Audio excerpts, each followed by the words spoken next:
গিটারে আর উঠবে না সুরের ঝংকার, হাসি আর গানে বন্ধু বান্ধবের সাথে আড্ডা জমবে না তার। উকিও ছাই মারমা হারিয়ে গেছে বর্ষার দিনেই। ছুটি হলে গিটারের সুরের তালে মেতে উঠত সে। যদিও স্বপ্ন ছিল বড় হয়ে ইঞ্জিনিয়ার হবেন, একই সাথে সেনাবাহিনীর কাজও কাছে টানত তার। কিন্তু সেসব স্বপ্ন এখন থমকে গেছে। পৃথিবীর মায়া ত্যাগ করে সকলকে কাঁদিয়ে চিরনিদ্রায় চলে যেতে হয়েছে উকিও ছাই মারমাকে। গত সোমবার ঢাকার মাইলস্টোন স্কুল অ্যান্ড কলেজে বিমান বিধ্বস্তের ঘটনায় দগ্ধ হয়েছিল ইংরেজি বিভাগের ৭ম শ্রেণীর ছাত্র উকিও ছাই মারমা।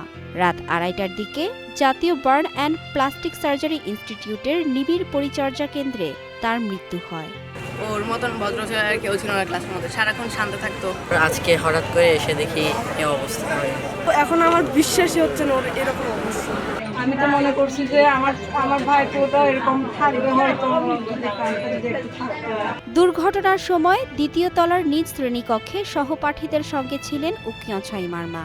শরীরের প্রায় শতভাগ পুড়ে যাওয়ায় তাকে নিবিড় পরিচর্যা ইউনিটে রেখে চিকিৎসা দেওয়া হয়, তবে ব্যর্থ হয় সব চেষ্টা।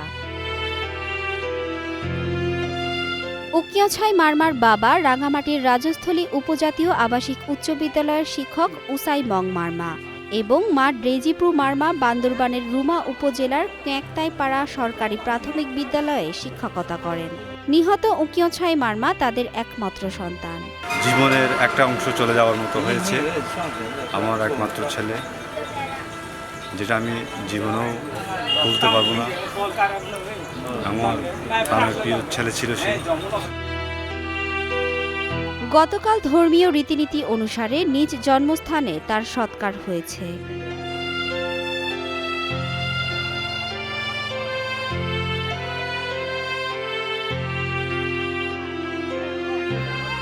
ক্যাডেট কোচিং করার উদ্দেশ্যে সে ঢাকা চলে যায় এবং একজন ক্যাডেট হওয়ার স্বপ্ন ছিল তার। তীব্র আশা এবং আকাঙ্ক্ষা নিয়ে চলে গিয়েছিল, বাট নিয়তির এই করুণ পরিণতিতে আমরা তার সেই স্বপ্নকে পূরণ হতে দেখলাম না।